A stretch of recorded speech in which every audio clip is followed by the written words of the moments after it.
Mata upu se fulu, ua whaauina Saulo e Samuelu, ua filifilia o ia e whai matupu. Ona tanga o leo Samuelu le whangu, ua lilingi i foai i lona ulu, masongi i a te ia ua whai mai. E le ua whaau ea oe Yehova e whai maali i lona tofi. A e alu ese nei i a te au. E te mau atu tangata e to'olua i le tunga maua rasela i le tua o io Benjamina i se lesa. Whai mai i la ua i a te oe. Wa maua a sini na e alu sa ili. Wha uta foi. Wa tuelo uta malu na manatu i a sini. Ai atu atu vale o na oulua. O lo whapea ia.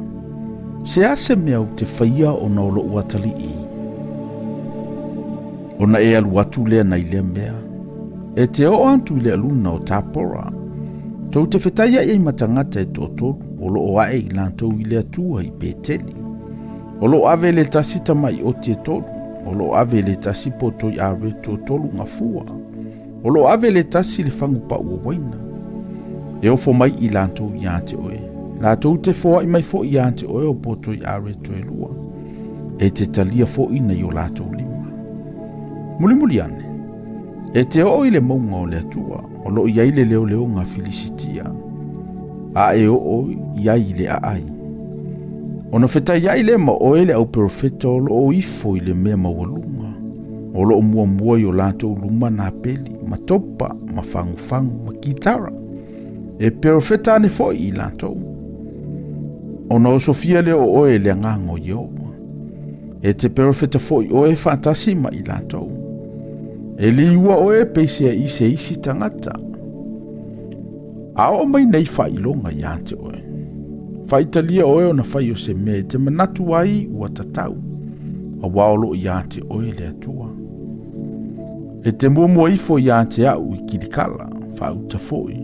O te alu ifo i ante oe whai ei taulanga mu, ma sauni taulanga whaafetai. E fitu aso e te whaatali ai lo walu atu i ante oe. Ma o whailo atu i ante oe le mea e te whaia.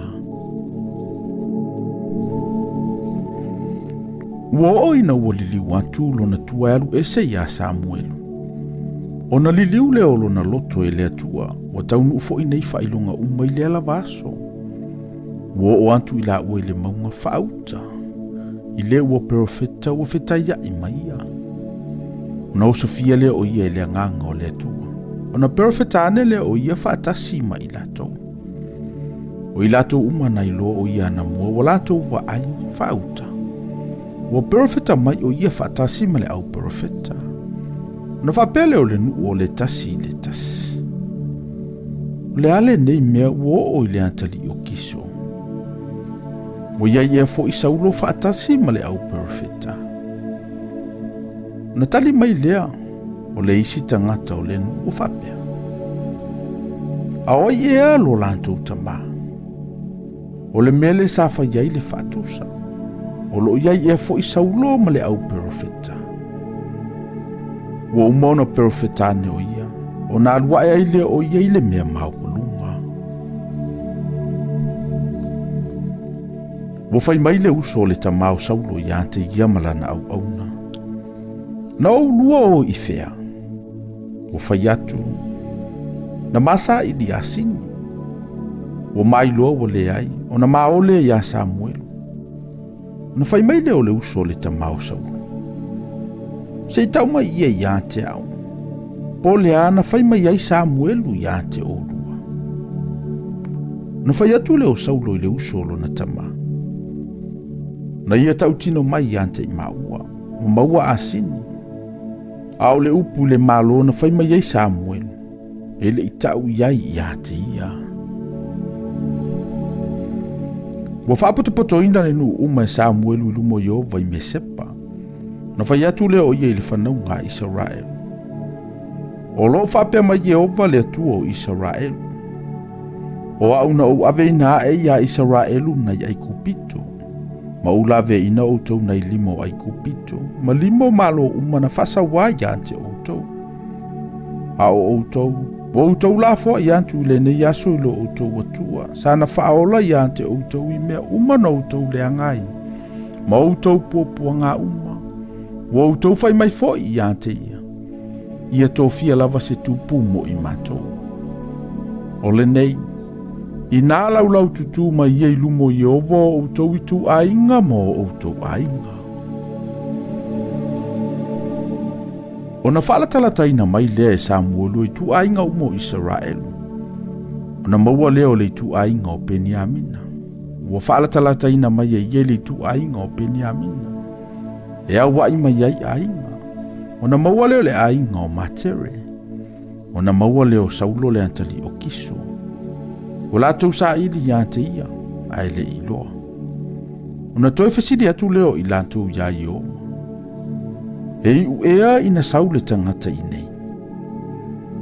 Fetalai mai Jehova, fauta, olo o lafi o ia i le vaoa.